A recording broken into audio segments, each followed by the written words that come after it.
mais de 4 trilhões de dólares. Esse é o valor de mercado da Apple hoje. E para você ter uma ideia de comparação, isso representa mais do que o dobro de todas as empresas que compõem o índice Ibovespa aqui no Brasil. Mas você sabia que essa empresa em algum momento já teve apenas 90 dias de caixa e correu um risco altíssimo de fechar as portas? E mesmo depois de virar um dos melhores negócios da história, ela voltou a tremer? Em 2016, após apenas 5 anos da morte do lendário Steve Jobs, a receita da Apple caiu pela primeira vez em 13 anos.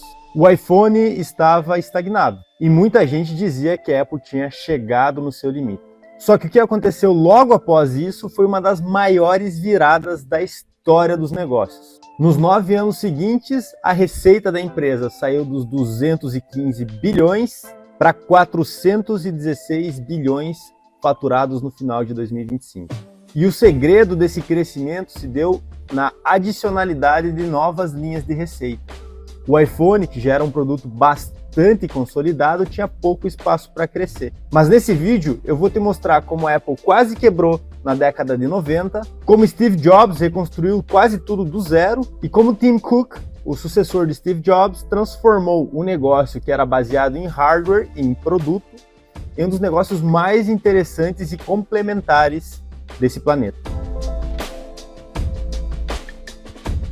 A Apple foi fundada em 1976 por Steve Jobs, Steve Wozniak e Ronald Wayne. E desde o começo o Jobs tinha uma obsessão. Ele não queria apenas criar e vender computadores. Ele queria criar algo mais estético, mais bonito, mais intuitivo para o usuário e mais desejável. Ele queria quebrar aquele status quo de apenas vender produtos. Essa visão do Jobs criou o primeiro produto deles, o famoso Macintosh. Mas também o seu gênio difícil criou vários conflitos dentro da Apple. As pessoas descreviam Steve Jobs como centralizador, exigente e muito difícil de lidar. E em 1985, apenas 9 anos após a fundação, ele foi praticamente expulso da empresa que ele mesmo criou. Ao sair, ele fundou uma empresa chamada Next e comprou um pequeno estúdio chamado Pixar. Enquanto isso, a Apple, sem Steve, entrava em colapso. Nos anos 90, a empresa virou um caos. Dezenas de produtos sem foco, margens destruídas e perda constante de participação de mercado para o sistema Windows.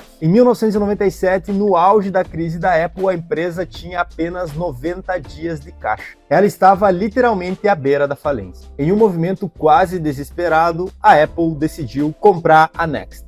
E junto com isso ele, Steve Jobs, voltou. Mas o Jobs que voltou não era o mesmo que havia saído. Ele voltou mais maduro, mais estratégico e com uma clareza absoluta. A Apple precisava parar de tentar fazer tudo. Uma das primeiras decisões foi cortar a maior parte dos produtos que a Apple fabricava. Partir de dezenas de linhas e produtos diferentes para poucos produtos realmente excelentes. E aqui, algo que muita gente ignora.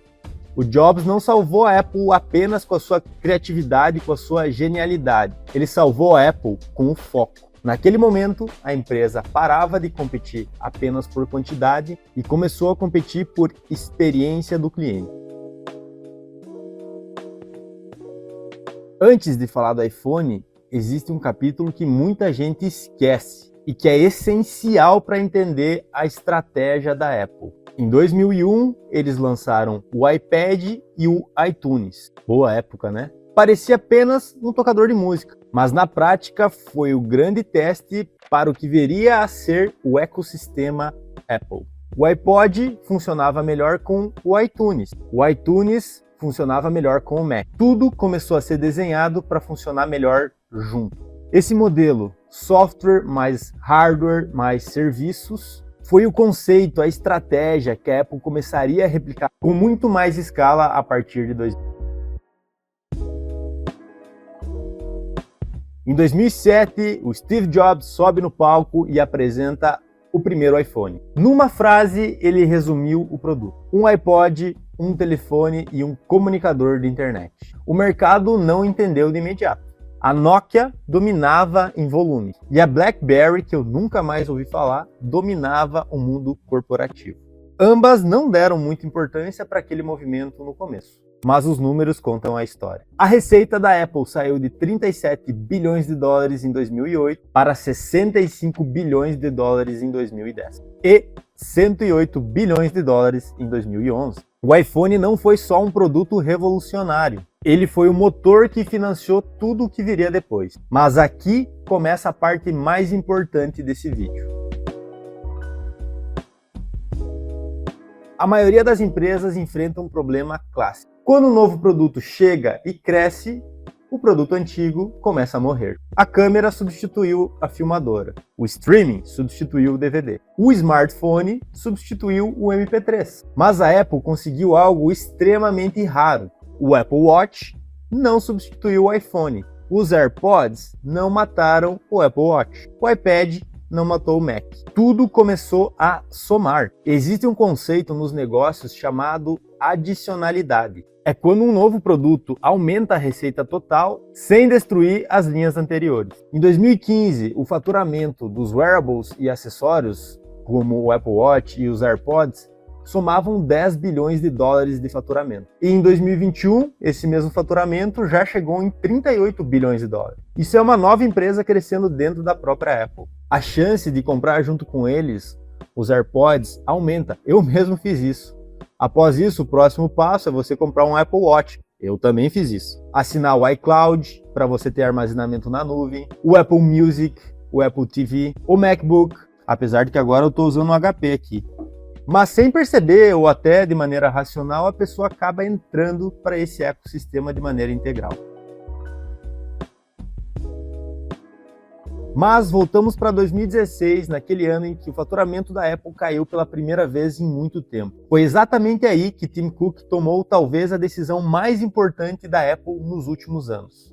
Parar de depender apenas dos hardwares, apenas de novas vendas e construir um negócio de serviços em cima da base de clientes extremamente grande que eles já possuíam. A lógica é muito poderosa. A Apple já tinha centenas de milhões de usuários espalhados por todo o mundo. Cada um deles era uma porta de entrada para um negócio de receita recorrente. Aqui dá para vocês verem a quantidade de iPhones no mundo ao longo do tempo em milhões. Em 2025, esse número chegou a 1,6 bilhão de aparelhos. E os resultados falam por si. Em 2013, a divisão de serviços representava 16 bilhões de faturamento. Em 2025, essa divisão gerou 109 bilhões de dólares. Sozinha, ela já seria uma das maiores empresas de tecnologia do mundo.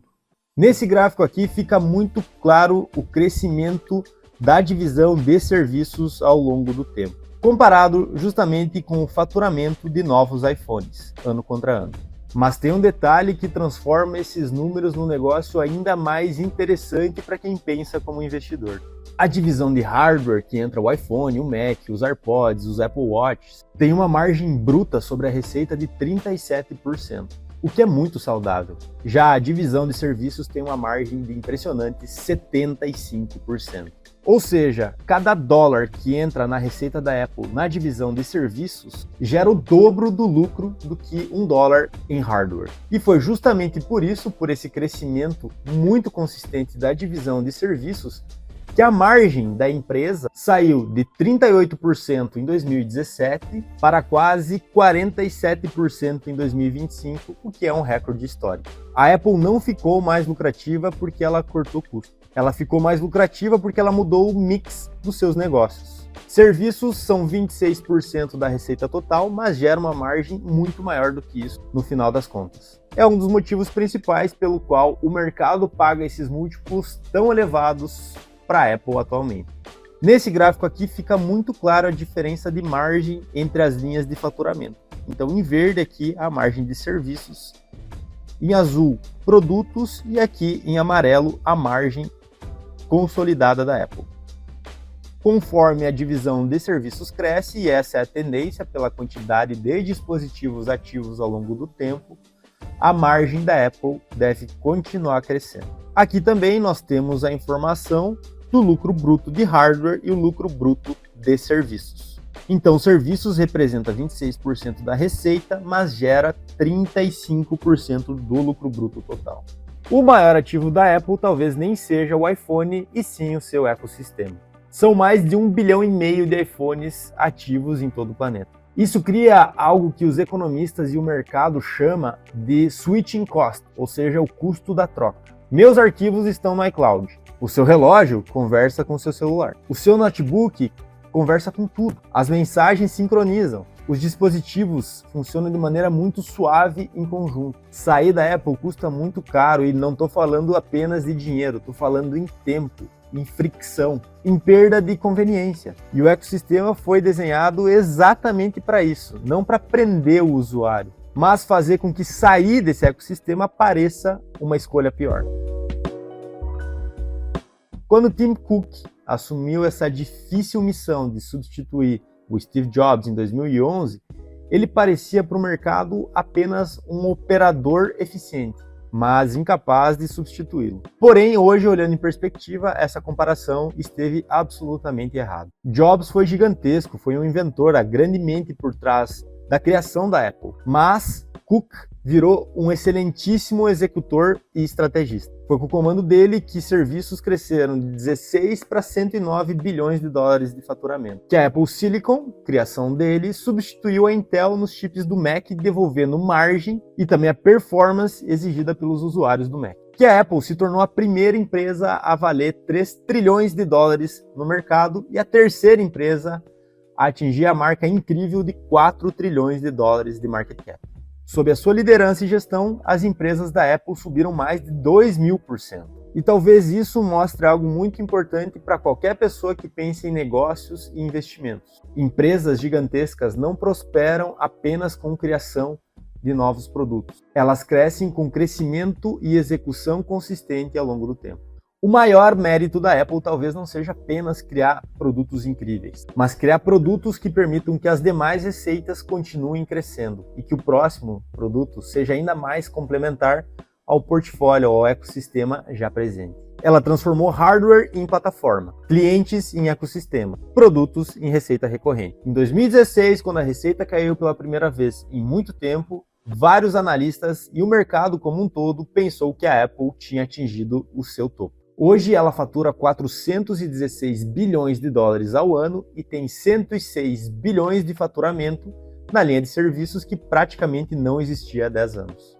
Enquanto ela manter essa capacidade da adicionalidade, somar novas linhas sem destruir as antigas, provavelmente ela se mantenha crescendo mesmo sendo já essa gigante. E agora eu quero saber de você. Você já usa a Apple e entende esse ecossistema por trás de tudo isso? Quando eu parei para fazer esse vídeo, ficou muito claro o quanto eu estou inserido já nisso. A única coisa que eu não tenho é o Apple Watch porque eu utilizo o Garmin, mas no passado eu já tive o Apple Watch por muito tempo. Eu estou inserido dentro do ecossistema deles e hoje nem penso em voltar para Android. E você? Se você curtiu essa análise, esse é um canal para você. Envia esse vídeo para um amigo que você sabe que também gosta de entender sobre negócios e investimentos. Meu nome é Gustavo, o vídeo termina por aqui. Muito obrigado e tchau, tchau.